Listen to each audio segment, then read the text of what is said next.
નમસ્કાર, હું છું પ્રિયા અને તમે જોઈ રહ્યા છો જનતા કી જાણકારી ન્યૂઝ। નજર કરીએ આજના સમાચાર ઉપર। આ આખા ગુનાની વિગત જોઈએ તો સવારના આશરે 6:30 વાગે આ કામના ફરિયાવી તથા જીતેન્દ્ર જવાહરલાલ રોત તથા મહિપાલ સૂરજભાન યાદવ ઉંમર 62 નાવ ટ્રક લઈને ચા પીવા ઝીરો હોમ્સ ખાતે જતા હતા। તે વખતે પાન પાર્લર પાસે રિક્ષા તથા એક્ટિવા રસ્તામાં પડેલ હતું, જેથી ફરિયાદી સાથેના ટ્રક ડ્રાઈવર મહિપાલ યાદવે મહેશભાઈ વાઘેલાને એક્ટિવા સાઈડમાં લેવા કહેતા એક્ટિવા સાઈડમાં લીધેલ નહીં અને જેમ ફાવે તેમ ઊંચા અવાજથી બોલવા લાગેલ।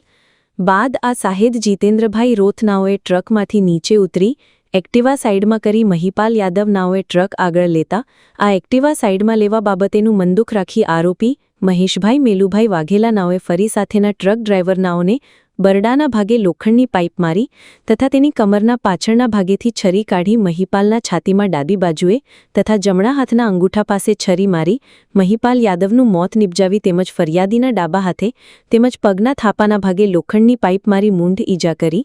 જે બાબતે ટેકનિકલ રિસોર્સિસ તથા હ્યુમન ઇન્ટેલિજન્સ આધારે આ કામના આરોપી મહેશભાઈ મેલુભાઈ વાઘેલા નાઓને ગુન્હામાં વપરાયેલ હથિયાર સાથે ગણતરીના કલાકોમાં ઝડપી પાડી કાયદેસરની કાર્યવાહી કરવામાં આવેલ છે।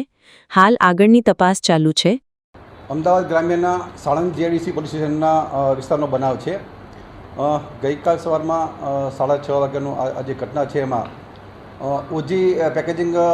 કંપની આવેલી છે, ત્યાંથી ટ્રક ડ્રાઈવર મહિપાલ સૂરજભાન યાદવ અને સાથે બીજા બે ડ્રાઈવરો એ 3 જણા ત્યાંથી ટ્રક લઈને નેસ્લેમાં માલ લઈને જતા હતા। દરમિયાન વચ્ચે જે ચરળ ગામમાં જ 10 કોમ્પ્લેક્સ છે ત્યાં એમને ચા પાણી કરવા હોય એટલે ત્યાં અમે ટ્રક વાળેલી હતી અને ત્યાં રસ્તામાં એક દુકાન અને પાનનો ગલ્લો આવેલો છે કે જ્યાં એક એક્ટિવા અને રિક્ષા વચ્ચે પડી હોય, જેને હટાવવા બાબતે તેમણે જે આ કામના જે આરોપી છે એને ટકોર કરેલી અને આ કામના આરોપીએ એક્ટિવા હટાવવાની ના પાડેલી। દરમિયાન જે કંઈ એમની વચ્ચે રકઝક થઈ એના કારણે આ કામના આરોપીએ બંદૂક રાખી અને આ જે ટ્રક છે એ આ ટ્રક ડ્રાઈવરો ત્યાંથી ટ્રક લઈને આગળ જે કોમ્પ્લેક્સ ત્યાં ગયેલા અને ત્યાં આ પાછળ આ આરોપી પોતે છરી હથિયાર લઈને ગયેલો અને ત્યાં રકઝક ફરી થયેલી અને ત્યાં એણે આરોપીએ આ કામના મરણ જનાર જે મહિપાલ સૂરજભાન યાદવ છે તેને છરી વાળી તેના પર હુમલો કરેલો અને એ છરીની ઈજાઓથી તેનું ત્યાં સ્થળ પર જ મોત થઈ ગયેલું અને સાથે જે ફરિયાદી છે ભગવાનલાલ એને પણ થોડી ઈજાઓ થયેલી।